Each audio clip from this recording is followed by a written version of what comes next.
नमस्कार दोस्तों, मेरा नाम दीपक गर्ग है। हम लोगों ने करंट अफेयर्स की सीरीज स्टार्ट किया था, जिसका एक छोटा सा इंट्रोडक्टरी वीडियो हम लोग पहले ही अपलोड कर चुके हैं। उसी क्रम में ये दूसरा वीडियो है, तो चलिए इसको स्टार्ट करते हैं। तो इसमें क्वेश्चन है कि हाल ही में भारत का पहला स्वदेश generative AI large language model, जिसे भारत जीपीटी कहा जाता है, किसके द्वारा लॉन्च किया गया है। तो हम देखते हैं कि जो भारत जीपीटी है, तो जिस प्रकार चैट जीपीटी था, चैट जीपीटी उसी मॉडल पे हमने स्वदेश निर्मित भारत जीपीटी लॉन्च किया है। और ये वही कार्य करेगा जिस प्रकार चैट जीपीटी करता था, जिसमें से हम क्या कर सकते हैं कि क्वेश्चन आप पूछ सकते हैं, जीपीटी के माध्यम से क्वेश्चन पूछ सकते हैं, और साथ ही ये कंटेंट राइटिंग का कार्य भी करेगा, कंटेंट राइटिंग भी करेगा। ठीक है, तो आगे बढ़ते हैं। अगला है कि नई दिल्ली में विश्व पुस्तक मेले का आयोजन जो किया गया है, उसकी थीम क्या रही है। तो इसकी थीम थी बहुभाषी भारत एक जीवित परंपरा। तो इसका आयोजन कहाँ हुआ था विश्व पुस्तक मेले का? नई दिल्ली में। और इसकी थीम हमने देख ली कि बहुभाषी भारत एक जीवित परंपरा। साथ ही इसका अतिथि देश, ये भी इम्पोर्टेंट है कि इसका अतिथि देश कौन रहा, तो सऊदी अरब इसका अतिथि देश रहा। किसका? नई दिल्ली में जो आयोजित हुआ विश्व पुस्तक मेला। ठीक है, आगे बढ़ते हैं।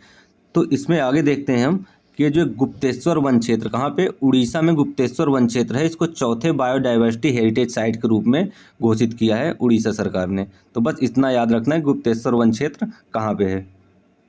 आगे बढ़ते हैं।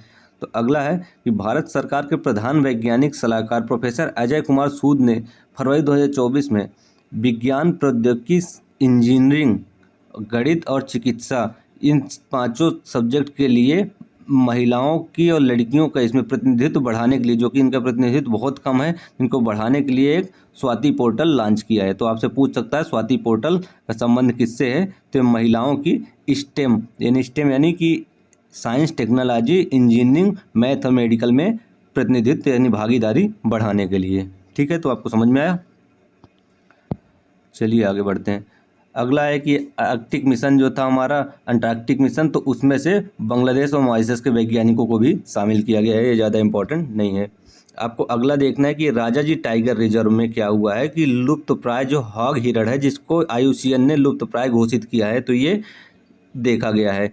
तो आपको देखना है कि जो IUCN द्वारा इसको हॉग हिरण को लुप्तप्राय घोषित किया गया था, तो ये कहाँ पे देखा गया है? राजा जी टाइगर रिजर्व में। राजा जी टाइगर रिजर्व कहाँ है? उत्तराखंड में। तो ये आप याद रखिएगा। अगला इसमें से आता है कि 18 से 21 जनवरी 2024 के बीच नई दिल्ली में आयोजित 7वां भारत अंतर्राष्ट्रीय रामायण मेला। तो ये कहाँ पे आयोजन हुआ है? भारत अंतर्राष्ट्रीय रामायण मेला का आयोजन नई दिल्ली में हुआ है। और इसकी थीम क्या रही है? रामायण के माध्यम से विश्व को जोड़ना। ठीक है, तो आप याद रखिएगा इतना।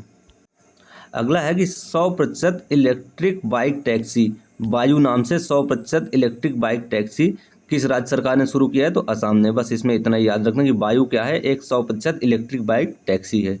ठीक है, अगला है माई स्कूल माई प्राइड। ये एक अभियान है हिमाचल प्रदेश सरकार द्वारा नई शिक्षा नीति के तहत शिक्षा में परिवर्तन करने के लिए जो शुरू किया गया है। तो आप याद रखिएगा कि किसने शुरू किया? हिमाचल प्रदेश सरकार ने।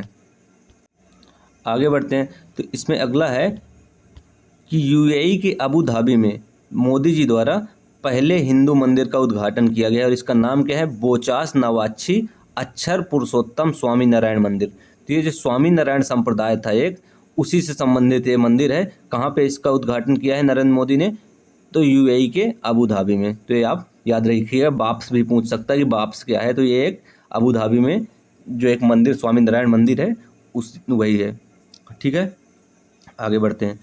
अगला क्या है कि एक भारत का स्वदेशी हेपेटाइटिस ए टीका लॉन्च किया है। किसने? हैदराबाद की एक कंपनी है, तो हेविशोर नाम से। तो आपको याद रखना कि हेविशोर क्या है? तो स्वदेश निर्मित हेपेटाइटिस ए का एक टीका है। ठीक है, चलिए आगे बढ़ते हैं। अगला क्या है कि ये इंपॉर्टेंट क्वेश्चन है कि 21 से 31 जुलाई 2024 तक भारत में आयोजित किए जाने वाले अंतर्राष्ट्रीय संगठन 46वें सत्र की अध्यक्षता किसके? यूनेस्को के 46वें सत्र की अध्यक्षता कौन करेगा? भारत। ये इसलिए इंपॉर्टेंट क्योंकि फर्स्ट टाइम भारत इसकी यूनेस्को की किसी भी जो संगठन है किसी की भी अध्यक्षता भारत पहली बार कर रहा है, इसलिए ये इंपॉर्टेंट है। तो इसमें क्या क्या याद रखना है कि भारत द्वारा इसकी अध्यक्षता की जा रही है और ये सत्र कौन सा है, 46वां सत्र। इसका आयोजन नई दिल्ली में किया जाएगा। ठीक है, आगे बढ़ते हैं। अगला है कि भारत के सबसे बड़े थिएटर फेस्टिवल जो है भारत रंग महोत्सव, तो इसका आयोजन कहाँ पे किया, कच्छ गुजरात में इसका आयोजन किया गया 21 मतलब 1 फरवरी से लेकर 21 फरवरी तक। ठीक है, आगे बढ़ते हैं। अगला है कि इलेक्ट्रॉनिक्स और सूचना प्रौद्योगिकी मंत्रालय द्वारा ई कचरा प्रबंधन पर उत्कृष्ट केंद्र का उद्घाटन कहाँ पे किया गया है, हैदराबाद में किया गया है। ठीक है, अगला है कि उत्तराखंड उच्च न्यायालय के मुख्य न्यायाधीश किसको नियुक्त किया गया है, रितु बाहरी को। तो ये आप देख लीजिएगा एक बार। अगला है कि डीआरडीओ द्वारा क्या किया, भारतीय सेना के लिए एक मोबाइल ब्रिज सिस्टम लॉन्च किया गया जिसका नाम सर्वत्र है। तो ये पूछ सकता है सर्वत्र क्या है, तो ये मोबाइल ब्रिज सिस्टम है जो डीआरडीओ द्वारा लॉन्च किया गया है। ठीक, आगे बढ़ते हैं।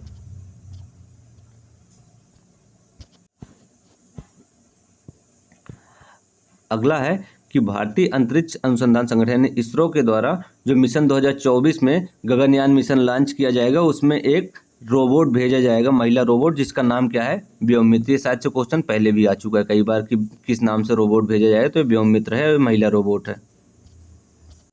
अगला क्वेश्चन है इंपॉर्टेंट है, तो ये क्या क्वेश्चन है कि इसमें है कि वह पहला भारतीय राज्य जहां विधानसभा ने 7 फरवरी 2024 को समान नागरिक संहिता विधेयक को पास किया, तो उत्तराखंड, यानी उत्तराखंड में अब यूनिफॉर्म सिविल कोड लागू हो गया। तो इसमें अगर लिखा है पहला राज्य, आप यहाँ से कंफ्यूज हो सकते हैं कि गोवा में तो ऑलरेडी यूनिफॉर्म सिविल कोड लागू है, तो ये पहला राज्य कैसे होगा। तो गोवा में क्या हुआ है कि भारत की स्वतंत्रता से पहले जब पुर्तगाली थे, तो पुर्तगालियों के समय कब 1867 से ही यूनिफॉर्म सिविल कोड लागू है। तो किसी राज्य द्वारा पहली बार किसने किया, उत्तराखंड सरकार ने, इसलिए ये पहला राज्य है जिसने यूनिफॉर्म सिविल कोड लागू किया।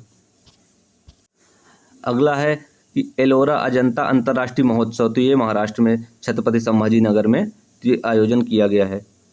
इसमें अगला देखते हैं, तो अगला ये है कि डस्टेड अपोलो एक तितली की प्रजाति है। आपको इतना याद रखना है कि तितली की प्रजाति डस्टेड अपोलो, ये कहाँ पे है, इसकी पहली तस्वीर देखी गई है हिमाचल प्रदेश में। बस इतना याद रखना है कि डस्टेड अपोलो किसकी प्रजाति है, तितली की, और ये कहाँ देखी गई है, हिमाचल प्रदेश में। आपको इतना याद रखना है, इससे ज़्यादा याद नहीं रखना है।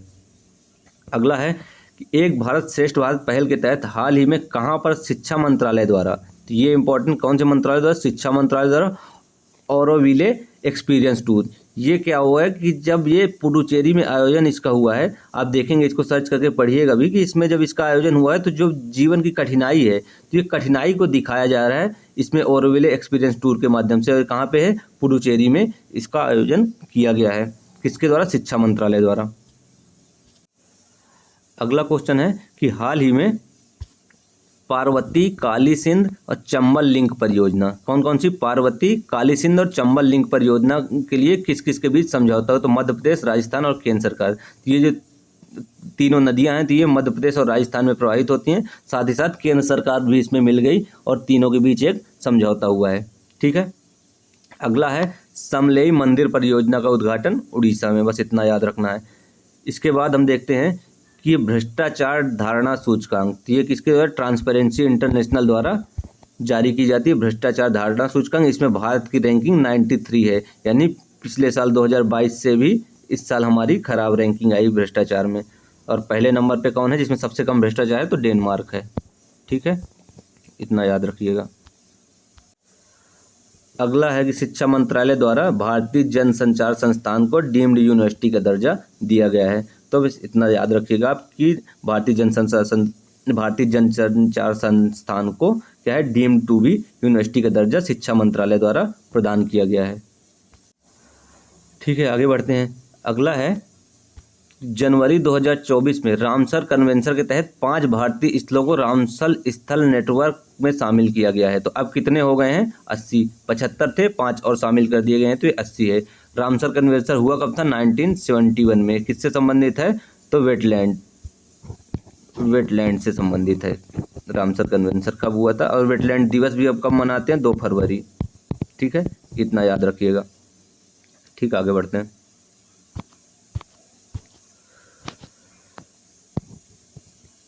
अगला है पीएम विश्वकर्मा योजना लागू करने वाला पहला केंद्र शासित प्रदेश, तो कौन बना है? जम्मू कश्मीर। ये पिछले साल के बजट में पीएम विश्वकर्मा योजना लागू की गई थी और इसको लागू करने वाला पहला केंद्र शासित प्रदेश कौन बन गया है? जम्मू कश्मीर।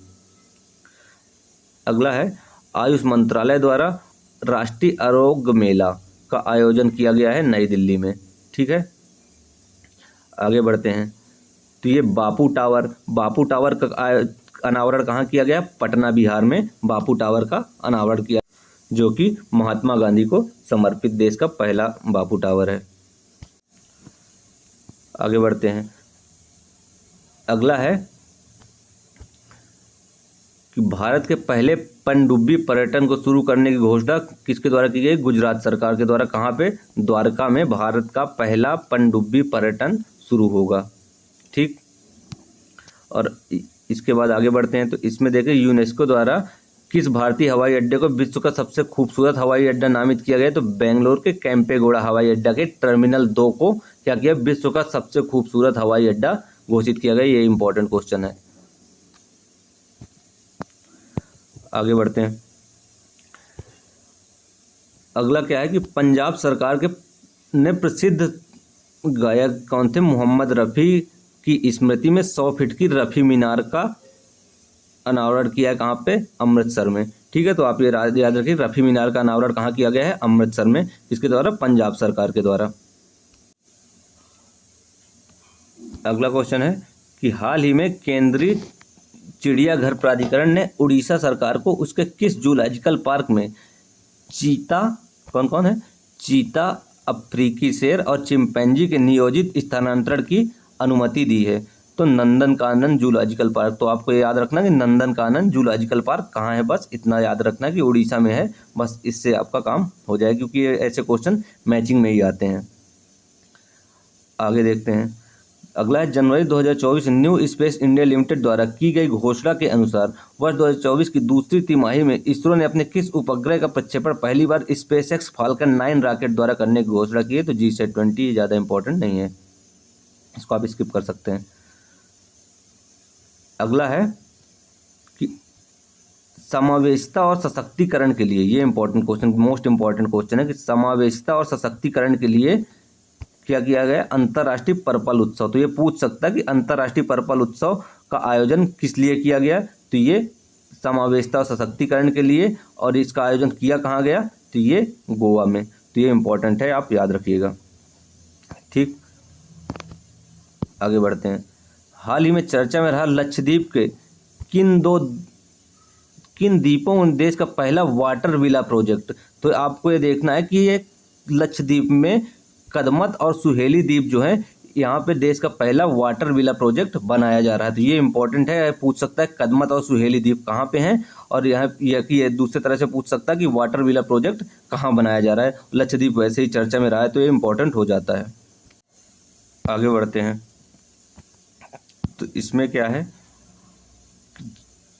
जनवरी 2024 में इंडियन आर्मी ने किस नाम से secure army mobile system launch किया? तो ये संभव, अभी हमने पीछे एक पढ़ा था समर्थ, जो DRDO द्वारा आर्मी के लिए ही बनाया गया था, और ये आर्मी द्वारा स्वयं बनाया गया सिक्योर आर्मी मोबाइल सिस्टम संभव नाम से। दोनों समर्थ और संभव में कंफ्यूज मत दिए। समर्थ किसने बनाया? DRDO ने, और संभव इंडियन आर्मी ने। ठीक है, अगला है जनवरी में जारी हेनले पासपोर्ट इंडेक्स 2024 में भारत का स्थान क्या है? इसमें भारत का, ये गलत दिख रहा है, ये भारत का स्थान 85 है, और फर्स्ट नंबर पे कौन है?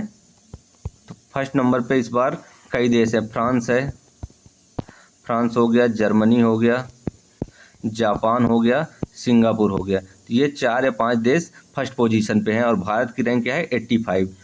और ये जारी कौन करता है? Henley passport index. ठीक है, अगला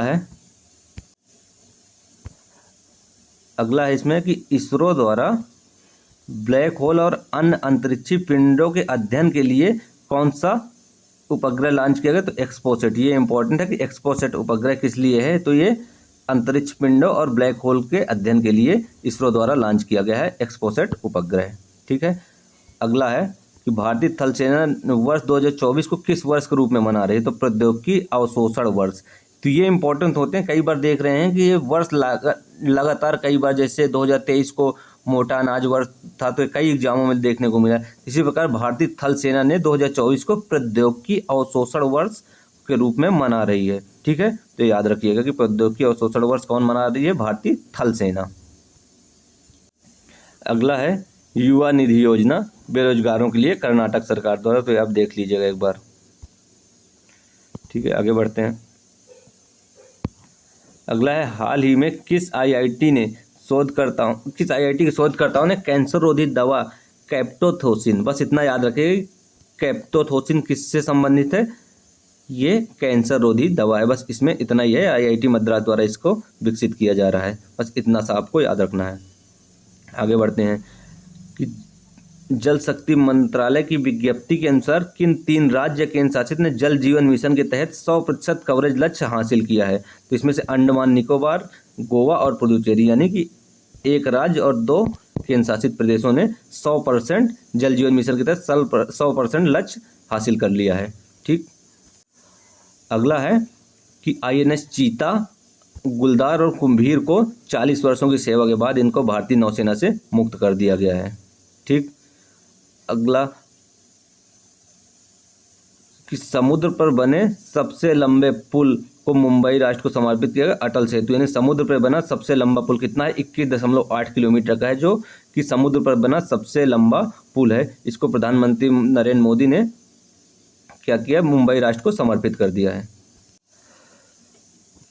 अगला इंपॉर्टेंट क्वेश्चन, 7 जनवरी 2024 को भारतीय वायुसेना ने लद्दाख के कारगिल में पहली बार किस विमान की सफल लैंडिंग कराई? तो विमान का नाम क्या है? C-130J सुपर हरक्यूलियस विमान। ठीक है, तो ये याद रखिएगा। अगला कि हाल ही में कहाँ पर देश का पहला रीजनल ड्राइविंग ट्रेनिंग सेंटर खोला गया? तो केकड़ी सिंगावल, ये कहाँ पे है? अजमेर में, जहाँ क्या किया गया? पहला रीजनल ड्राइविंग ट्रेनिंग सेंटर खोला गया है। ठीक, आगे बढ़ते हैं। अगला है कि जनवरी 2024 नेविगेशन सिस्टम मैपल्स पर ब्लैक स्पॉट क्या है? कि जहाँ भी दुर्घटना संभावित क्षेत्र थे, कहाँ पे? पंजाब में, तो इसकी मैपिंग कराई है पंजाब सरकार द्वारा। ठीक है, तो देख लीजिएगा आप कि ये ब्लैक स्पॉट पूछ लेता क्या है, तो दुर्घटना संभावित क्षेत्र है कहाँ के? पंजाब के। आगे बढ़ते हैं। अगला है जनवरी 2024 में इंटरनेशनल कैमल फेस्टिवल कहाँ पे है? ये बीकानेर राजस्थान में कैमल फेस्टिवल का आयोजन किया गया। इसके बाद ये बहुत इंपॉर्टेंट क्वेश्चन है कि किसे हिमाचल प्रदेश में किसे अनुसूचित जनजाति का दर्जा दिया गया है? तो ये जो हट्टी समुदाय था, ये वहाँ अनुसूचित जाति था और ये काफ़ी चर्चा में रहा, इतने आंदोलन हुए, फिर उसके बाद इनको हट्टी समुदाय का, मतलब इनको अनुसूचित जनजाति का दर्जा दे दिया गया। किसको? हट्टी समुदाय को। ये याद रखिएगा, मोस्ट इंपॉर्टेंट क्वेश्चन है।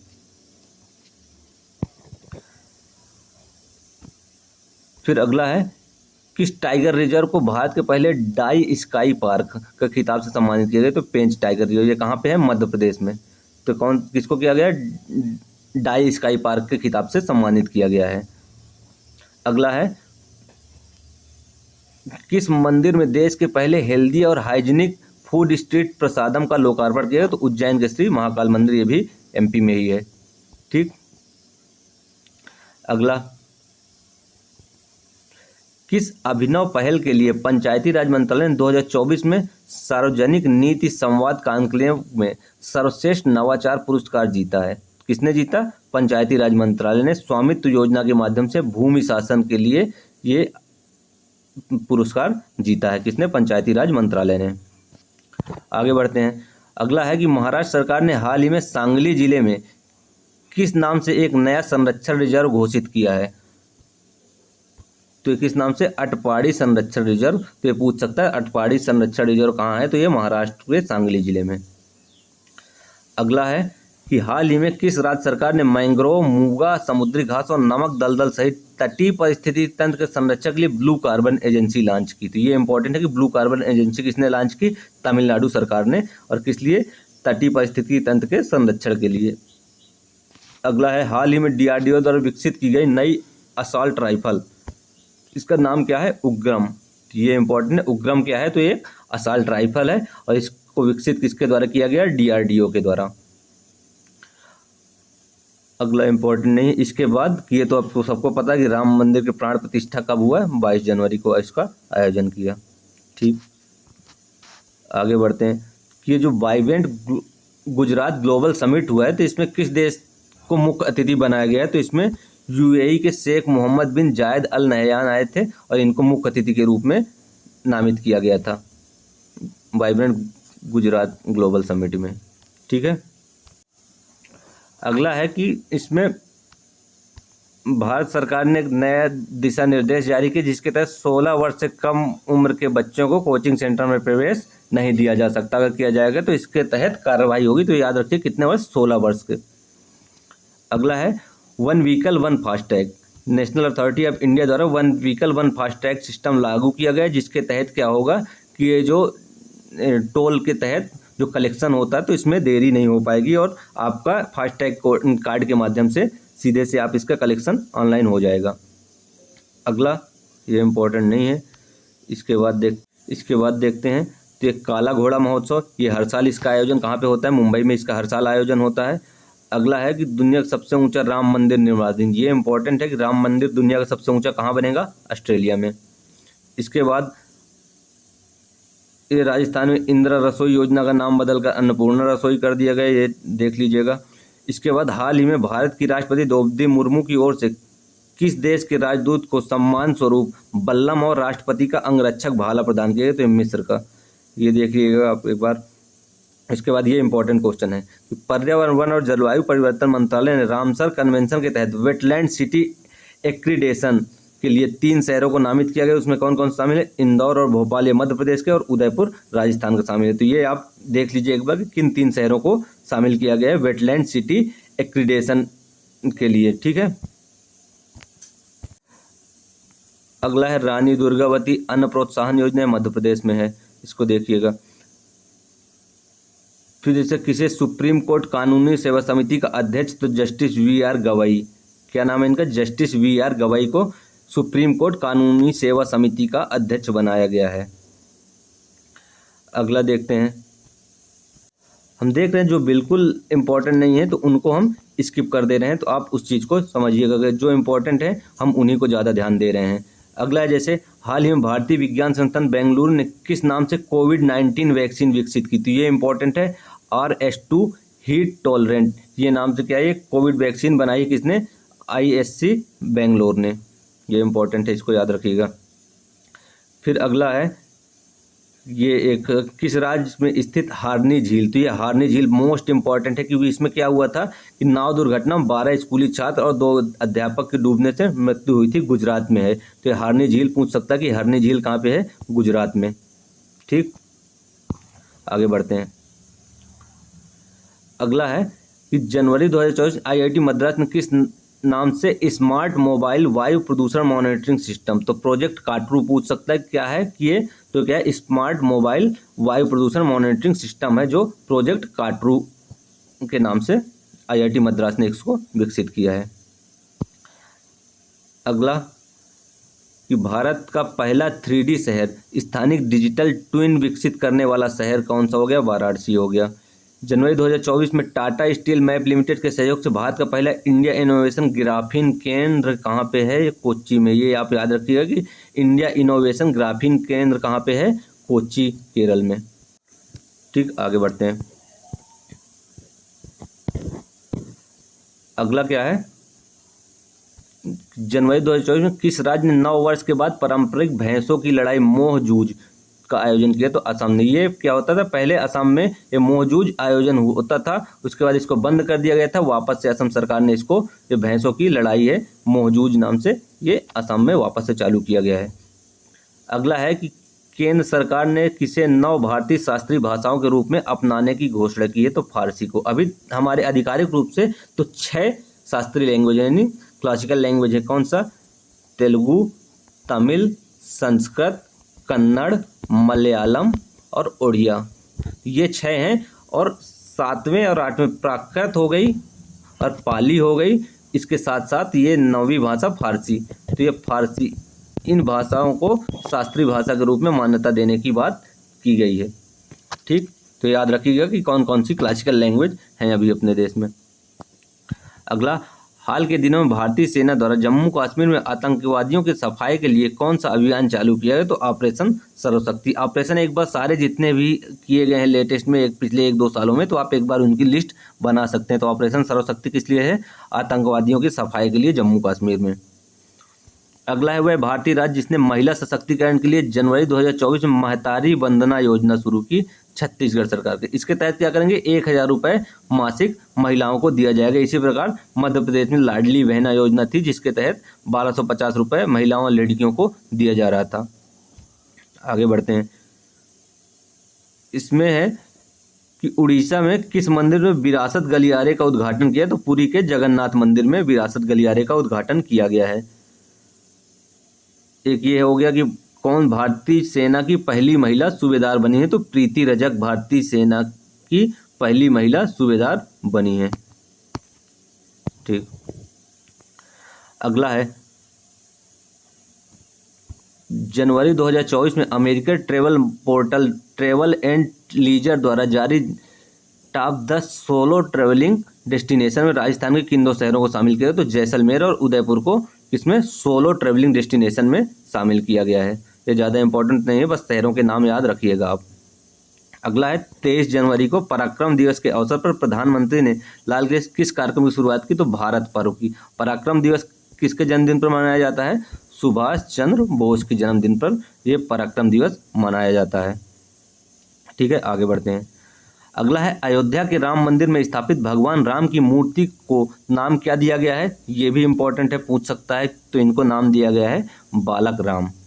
ठीक है, तो आज हम इसको यहीं तक रखते हैं। इसके बाद हम आगे का वीडियो बाद में अपलोड कर देंगे। आप एक बार इसको 1 बार या 2 बार इस वीडियो को देखेंगे तो आपको इसमें जो भी इंपॉर्टेंट पॉइंट है इसको हाईलाइट करके आप उनको याद रखिएगा, जो कि आपको एग्जाम में हेल्प करेंगे। ठीक है, धन्यवाद।